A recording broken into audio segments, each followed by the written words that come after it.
அன்பு சகோதர சகோதரிகளே, வணக்கம். மரியே வாழ்க, இயேசுவுக்கே புகழ். சென்ற தொடரில கடவுள் என்கிற கைவினைஞன் எப்படி பல நூற்றாண்டுகளாக இந்த ஜெபமாலை என்கிற போர் வாளை அவர் உருவாக்கினார் என்று சொல்லி பார்த்தோம். இந்த ஜெபமாலை வரலாற்றிலே இந்த இரண்டாவது தொடர் இன்றைக்கு ஒரு ஜெபமாக எப்படி வரலாற்றிலே கடவுள் இந்த ஜெபமாலை உருவாக்கினார். இந்த ஜெபமாலைக்கு முன்பாக ஒரு சில ஜெபங்கள் உண்டு. அதையெல்லாம் தான் கடவுள் இந்த 2000 ஆண்டுகளாக ஒவ்வொரு நூற்றாண்டாக, ஆங்கிலத்தில் சிஸ்டமேட்டிக் சொல்லுவாங்க, மிக முறைப்படி மிக நேர்த்தியாக அதை உருவாக்கி இருக்கிறார். இயேசுவின் காலத்திலும் இயேசுவுக்கு முன்பும் அவர்கள் சொன்ன ஜெபம் திருப்பாடல்கள், 150 திருப்பாடல்களை பாடி ஜெபிப்பார்கள். இயேசுவும் அன்னை மரியாளும் திருப்பாடல்களை ஜெபித்தார்கள். அப்ப இந்த 2ஆம் 3ஆம் நூற்றாண்டுகளிலே துறவற மடங்கள், குருக்கள் இவர்களது 150 திருப்பாடல்களையும் மிக சின்னதாக சுருக்கி கட்டளை ஜெபமாக, ஆங்கிலத்தில் பிரீவரி, திருப்புகழ் மாலை சொல்வார். இதை ஒரு நாளைக்கு 4 முறை சொல்வார்கள். இந்த திருப்புகழ் மாலை, இந்த கட்டளை ஜெபம் அந்த திருப்பாடல்களுடைய சுருக்கமாக இதை சொன்னார்கள். ஆனால் படிக்காதவர்கள் துறவிகளாக வந்து சேர ஆரம்பித்தார்கள். ஏன்னா இந்த கட்டளை ஜெபம் லத்தீன் மொழியில் இருக்கும். இப்ப படிக்காதவர்கள் வந்தால் அதை வாசிக்க முடியாது. அப்ப என்ன செய்வது? அப்போ 9ஆவது நூற்றாண்டுல அயர்லாந்து நாட்டுல எல்லாரும் படிக்க தெரிஞ்சவங்க எல்லாம் அந்த திருப்புகழ் மாலை கட்டளை ஜெபம் சொல்றாங்க. படிக்காதவர்கள் சும்மா இருப்பாங்களே, இப்ப அவர்களுக்காக 150 முறை கர்த்தர் கற்பித்த ஜெபத்தை சொல்ல சொல்லி அனுமதி கொடுத்தார்கள். அப்ப அது வரைக்கும் கர்த்தர் கற்பித்த ஜெபம் தனிப்பட்ட ஜெபமாக ஆதி திருச்சபையில ஒவ்வொருத்தரும் சொல்லிட்டு இருந்தாங்க. இப்ப இந்த கர்த்தர் கற்பித்த ஜெபம் பொதுவான ஜெபமாக எல்லாரும் சேர்ந்து சொல்லக்கூடிய அதிகாரப்பூர்வ ஜெபமாக வந்தது. அப்புறம் 150 முறை அந்த கர்த்தர் கற்பித்த ஜெபத்தை சொல்லணும். 150 முறை எப்படி என்றது? இப்ப ஜெபமாலையா 10 மணி, நம்ம 10 வரையில எண்ணுவோம். அதை கூட ஒன்ன கூட்டிடுவோம், இல்லைன்னா ஒன்ன குறைச்சிருவோம். 150 முறை கர்த்தர் கற்பித்த ஜெபத்தை சொல்லணும். திருப்பாடல்களுக்கு பதிலா என்ன பண்ணாங்க? கூழாங்கற்களை எடுத்துக்கொள்வார்கள். 150 கூழாங்கற்களை வைத்துக் கொண்டு ஒவ்வொரு ஜெபத்துக்கும் ஒவ்வொரு கூழாங்கலை வைத்து எண்ணிக்கிட்டே இருந்தாங்க.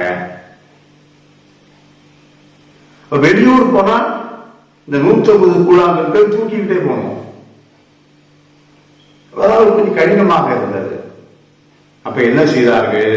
அவர்கள் 150 மணிகள் செய்தார்கள். அது மரத்திலும் உலகத்திலும் 150 மணிகள் வட்டமாகவோ நீளமாகவோ 150 மணிகளை செய்து அந்த மணிகள் வழியாக 150 முறை பரலோகத்தில் இருக்கிற எங்கள் பிதாவை ஜெபத்தை சொன்னார்கள். பாருங்க, கடவுள் எப்படி கரெக்டா உருவாக்குறாரு பாருங்க. இப்போ மணிகளும் வந்து விட்டது, அதை சொல்லக்கூடிய ஜெபமும் வந்து விட்டது பாருங்க. அதனால அந்த மணிகளுக்கு பாத்தர் மோஸ்டர் பீட்ஸ், பரலோகத்தில் இருக்கிற எங்கள் பிதாவே மணிகள் என்று பெயர். கர்த்தர் கற்பித்த மணிகள். ஏன்னா ஆங்கிலத்துல நம்ம பாத்தர் மோஸ்டர் பீட்ஸ் சொல்றோம். பரலோகத்தில் இருக்கிற எங்கள் பிதாவே என்பது லத்தீன்ல பாத்தர் மோஸ்டர் குயியஸ் சேலிஸ். அதனாலதான் பாத்தர் மோஸ்டர். பாத்தர் மோஸ்டர்னா பரலோகத்தில் இருக்கிற எங்கள் பிதாவே. இப்ப பரலோகத்தில் இருக்கிற எங்கள் பிதாவே மணிகள் வந்து விட்டன. அந்த மணிகளை மிகவும் பத்திரமாக புனிதமாக எல்லாரும் கருதினாங்க. சில நேரங்களை பாருங்க, சிலர் இறந்து போகும்போது இந்த மணிகளை, இந்த பரலோகத்தில் இருக்கிற எங்கள் பிதாவை மணிகளை என்ன செய்யணும் உயிர் எழுதி வச்சிருக்கிறாங்க. அது எப்பவும் கையில் வச்சிருப்பாங்க, அது எப்பவும் பயன்படுத்துவாங்க. அப்ப இதை என்ன செய்யலாம்? சிலர் சொல்லுவாங்க உயிர் எழுதி வச்சிருப்பாங்க, இதை கோயில்ல மாதா சமூகத்துல கொடுத்துருங்க, இதை கோயில்ல பண்ணி கொடுத்துருங்க, இதை இவர்கிட்ட கொடுத்துருங்க. அந்த அளவுக்கு அந்த மணிகள் புனிதமாக வல்லமையாக கருதப்பட்டது. கடவுள் எப்படி தயாரிச்சுட்டு வரார். அப்ப இந்த பரலோகத்தில் இருக்கிற எங்கள் பிதாவே என்கிற ஜெபம் பொது ஜெபமாக மாறிவிட்டது, எல்லாரும் சொல்லக்கூடியதா மாறிவிட்டது. எதுக்காக சொன்னாங்க? ஒன்று, பாவ பரிகாரமாக. சில பாவங்களுக்கு 50 முறை கர்த்தர் கற்பித்த ஜெபம் சொல்லப்பட்டது. இரண்டாவது, அவர்களுடைய விண்ணப்பங்களுக்காக சொல்லப்பட்டது. மூன்றாவதாக, இறந்து போனவர்களுக்காக. துறவற மடத்துல ஒரு துறவி இறந்து போனால் ஒரு வாரத்துக்கு ஒவ்வொருவரும் 150 முறை கர்த்தர் கற்பித்த ஜெபத்தை சொல்லணும், ஆன்மை இளைப்பாற்றிக்காக. அப்ப இந்த 150 மணியுமே கொஞ்ச காலகட்டத்துல பார்த்தாங்க, அது பெருசா நீளமா இருக்கு, அது கை நிறைய அழிட்டு போக வேண்டி இருக்கு. அப்ப என்ன பண்ணாங்க? 50 மணிகளாக மாற்றினார்கள். ஜெபமாலை எப்படி வடிவம் வருது பாருங்க. 50 மணிகள் ஆக்கி அந்த 50 மணிகளை 3 தடவை சொல்லுவாங்க. 12ஆம் நூற்றாண்டுல மரியாளுடைய பக்தி எல்லா மட்டத்திலும் அதிகமாகுது. அவங்க திருவிவிலியத்தையே மரியாதையின் பார்வையில பார்த்து அதுக்கு விளக்கம் சொல்றாங்க. குறிப்பாக ஞான நூல்கள், இனிமை மிகு பாடல்கள் எல்லாம் மரியாதையின் பார்வையில அதை பார்த்து விளக்கம் சொல்லக்கூடிய அளவுக்கு மரியாளுடைய பக்தி பாடல்கள் வர ஆரம்பிக்குது. எப்போ? 12ஆம் நூற்றாண்டுல. அப்போ சில துறவற மடங்கள்ல அருள் நிறைந்த மரியே வாழ்க, ஆண்டவர் உடனே என்கிற நற்செய்தி வாழ்த்தையும், பெண்களுக்குள் ஆசீர்வதிக்கப்பட்டவள் நீரே என்று சொல்லி 2வது பகுதி இருக்கிறது, உம்முடைய திருவயிற்றின் கனி ஆசீர்வதிக்கப்பட்டது.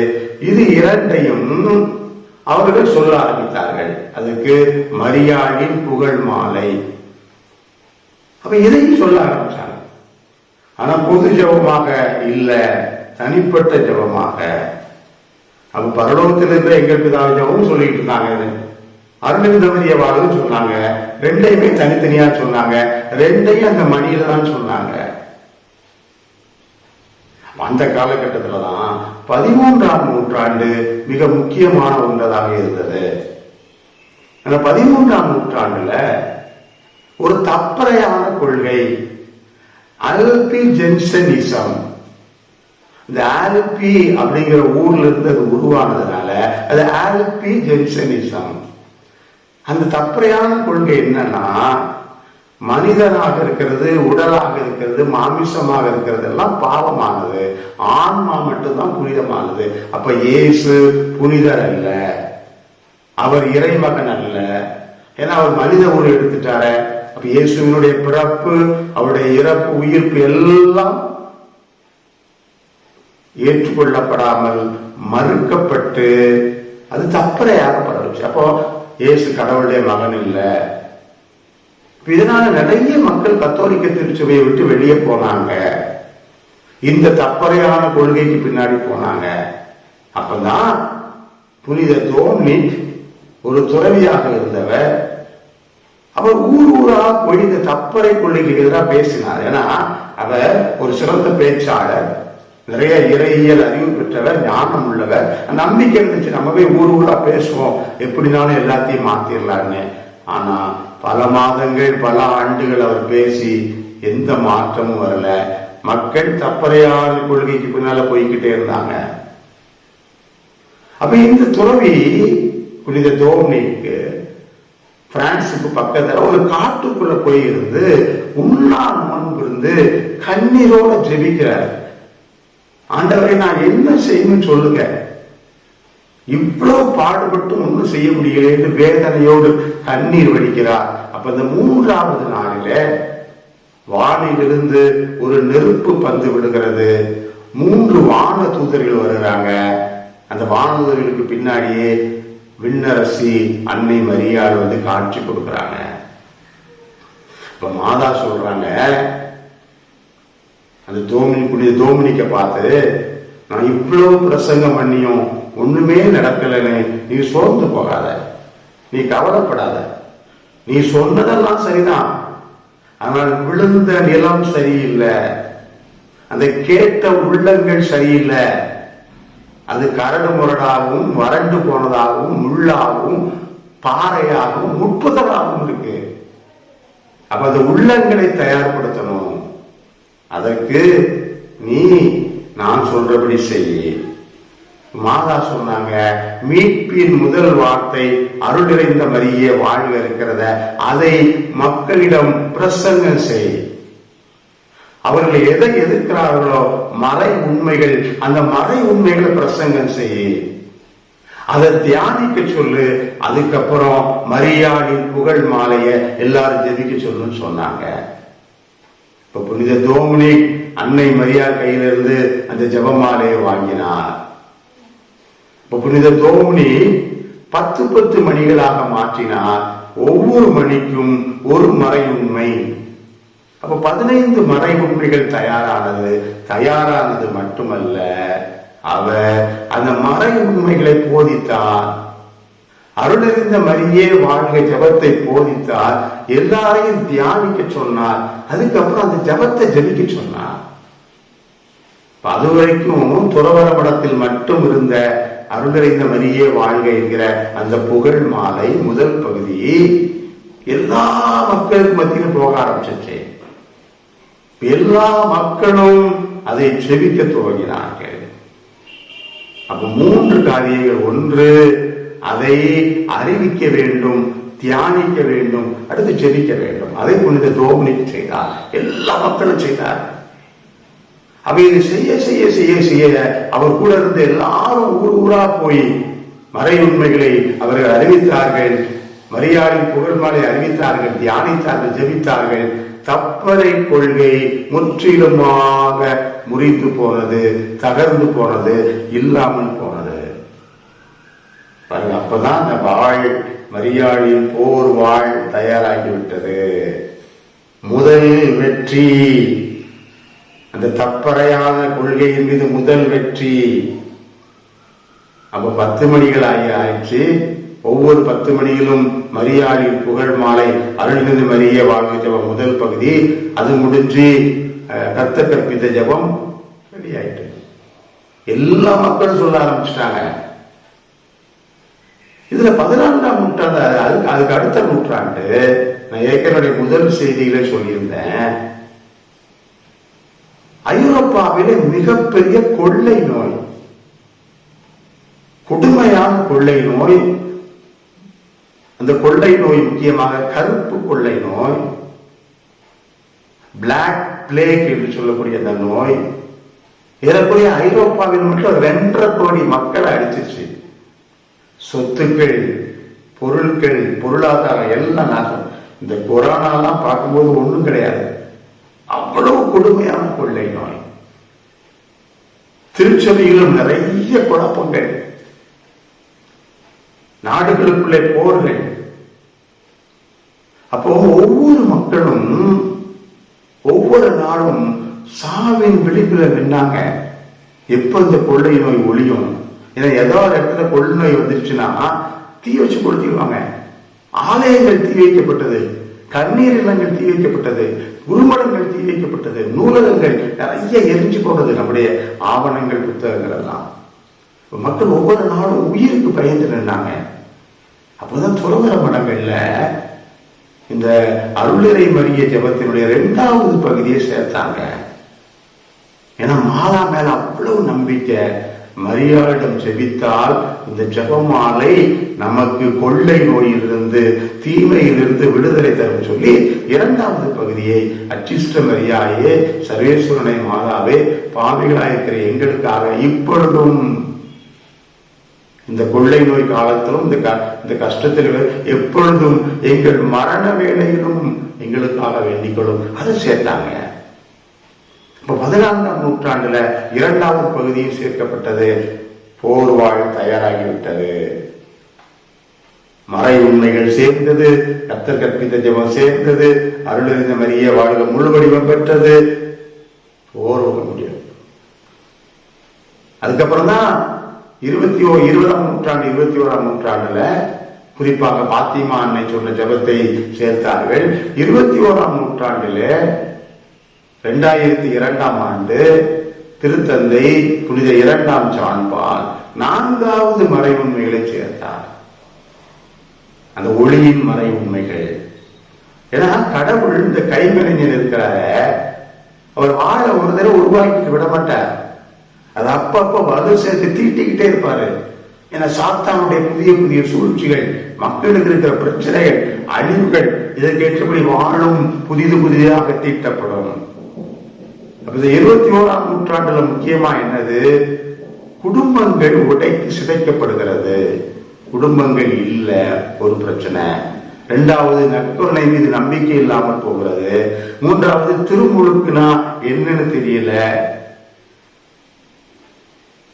அடுத்த இறை ஆட்சியும் நற்செய்தி அறிவிப்புக்கு முக்கியத்துவம் இல்லாமல் போகுது.